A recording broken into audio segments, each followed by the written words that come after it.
अक्सर साधक भाई बारंबार ये प्रश्न करते हैं, अपनी व्यथा को कहते हैं कि जब से नाम जपना आरंभ किया है कष्ट अधिक मिल रहे हैं, जीवन में दुख अधिक आ रहे हैं। हमारी मानो परीक्षाएं प्रारंभ हो गई है।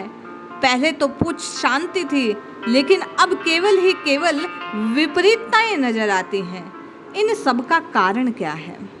परम पूज्य भाई जी की महत्वपूर्ण प्रश्नोत्तर नामक एक पुस्तक है।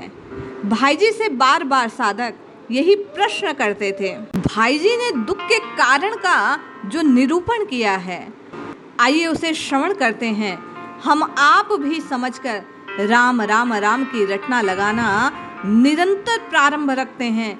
इससे क्या लाभ होने वाला है, किस प्रकार लाभ होने वाला है और कैसे आपके और मेरे कष्ट की निवृत्ति होगी, भाई जी ने संपूर्ण बात पर प्रकाश डाला है। जय श्री हरि। पूज्य गुरुदेव के चरणों में प्रणाम।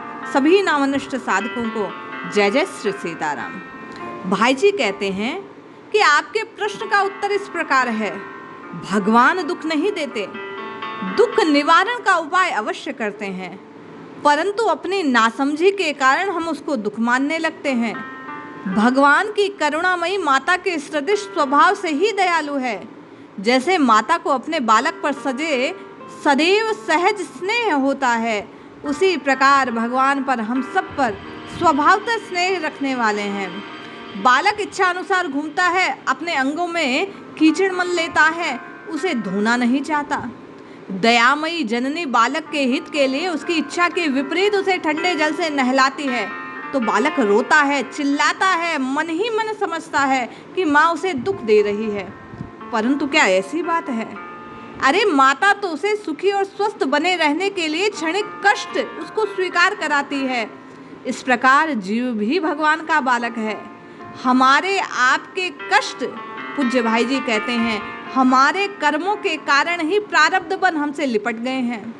वह स्वरूप से शुद्ध है, फिर भी अज्ञानी शिशुओं की भांति पापंक में लिप्त हो जाते हैं। भगवान माता की भांति सहज स्नेह के कारण उन पाप ताप से मुक्त करने का आपको और हमें यत्न करते हैं। जीव उस प्रयास का रहस्य नहीं समझ पाता, भाई जी कहते हैं, और भगवान को हम आप निष्ठुर बतला देते हैं, उन्हें दुख देने वाला मानते हैं। जो घाव सारे शरीर में जहर फैलाता हो, उसको चीर डालने से शरीर का हित सहलाने में नहीं हो सकता। चीरा लगा उसको बाहर निकालना पड़ता है। इसी प्रकार पाप रूपी मेल को धोने या अग रूपी घाव का घातक प्रभाव मिटाने के लिए भगवान जीव को क्षणिक दुख रूपी उपचार स्वीकार करवाते हैं। इसमें भगवान की परम दया मानकर पूज्य भाई जी कहते हैं प्रसन्न होने चाहिए। भाई जी बार बार हम आपको चेताते हुए, समझाते हुए, हमारे दुख को दूर करने का उपाय बतलाते हुए आगे लिखते हैं कि जीव यदि मन लगे ना लगे, भाव हो या ना हो, अभाव में, कुभाव में, स्वभाव में, हर प्रकार से निष्काम होकर या कामना के साथ केवल और केवल हरिनाम को उच्चारित करना आरंभ कर दे, तो निश्चय जानिए जब जब भगवान आपके और मेरे शरीर की इस प्रकार उपचार क्रिया करेंगे, तब तब आपको और मुझे वह कष्ट कम मालूम होगा।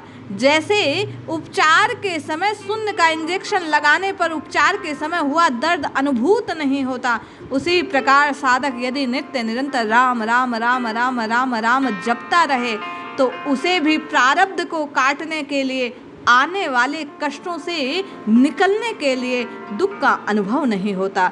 इसलिए रटिए, जपिए, हम और आप भाई जी के कहे अनुसार नित्य निरंतर, चाहे जैसे बन पड़े, मन लगे ना लगे, आप और मैं यदि जिह्वा से हठ पूर्वक राम राम राम राम जपते रहे, तो निष्ठा पूर्वक ना जपे जाने पर भी, हठ पूर्वक जपने पर भी आपका और मेरा कल्याण होगा।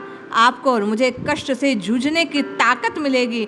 आपकी और मेरी समूची शक्ति संगठित हो जाएगी। आपका और मेरा जीवन सफल हो जाएगा। इसलिए जपिए, रटिए, इन कष्टों से घबराना नहीं है। आपको और मुझे नाम के आश्रय को स्वीकार करते हुए अपने आसपास हो रही हर बात को सहन कर इस निश्चय ही इस मार्ग से आगे बढ़ना है। जय श्री हरि।